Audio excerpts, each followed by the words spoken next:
Tinggal Bali wae. Panglimbang 5 menit dina Senin Kliwon tanggal 9 Maret taun 2026. Kapethik saka Injil Lukas bab 4 ayat 24 tekan ayat 30. Mumpung masa Prapaskah aku tak ngaku dosa. Aku nate mutung wegah mulang nadyan ing tarekatku dhewe. Critane mengkene. Dina iku aku nindakake tanggung jawabku mulang basa Jawa neng novisiat. Sawetara wulan ndak pigunakake kanggo ngenal basa Jawa saka maneka perangane. Karepku amre para frater kang saperangan gedhe asale saka njaban laladan Jawa mau cepet lanyah anggone pirembugan basa Jawa. Dina iku bocah-bocah mau tak ajari basa Jawa migunakake metode dramatisasi omong-omongan.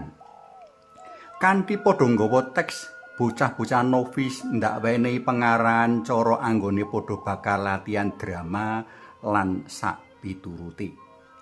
Sing marakake jengkel, sarampung arahan bocah-bocah mau mung padha meneng wae alias ora tumandang.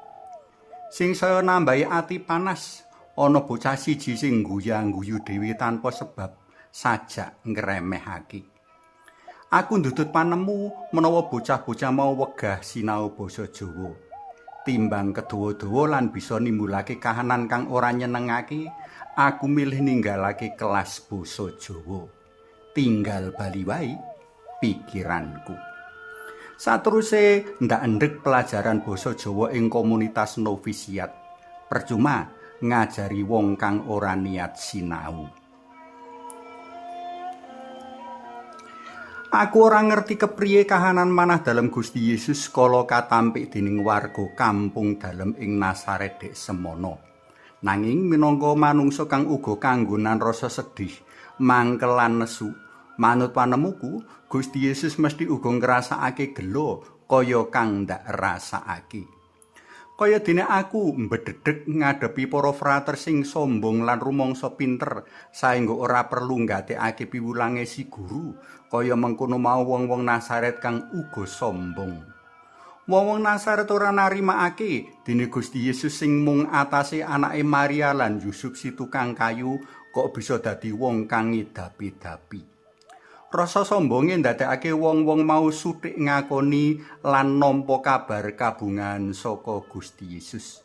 Nadyan mengkono, penggalih dalem kagedhekake dening pengalamane Nabi Elia lan Elisa kang uga ora tinampa dening bangsane, sewalike malah kepara tinampa dening wong-wong manca. Mula tanpa ngurangi welas asihe marang bangsa Yahudi, Gusti Yesus luwih paring kawigaten marang karya martakake kabar kabungan marang bangsa-bangsa manca. Panampike warga kampung Nasaret dadi paralambang panampike bangsa Yahudi sacara umume. Tembe Gusti Yesus kudu nandhang sangsara enggo seda marga katampik dening para ahli Taurat, wong-wong Parisi uga tuwa-tuwaning bangsa Israel. Sangsara lan seda dalem ora ndadekake karya kaselamatan dalem cuntel. Ing dina katelu panjenengane wungu saka seda ngrasuk gesang mulya. Sapa wae kang asrah percaya marang panjenengane kalebu wong-wong manca bakal padha kaslametake. Para tresna pelem kinasih, rumangsa kenal Gusti Yesus sarta keluargane ndadekake wong-wong Nasaret suthik nampa kaluwihan dalem. Semono uga kanggo wong Yahudi, rumangsa dadi bangsa pinilih ndadekake wong-wong Yahudi sombong lan uga nampik Gusti kang kersa nyelametake wong-wong mau.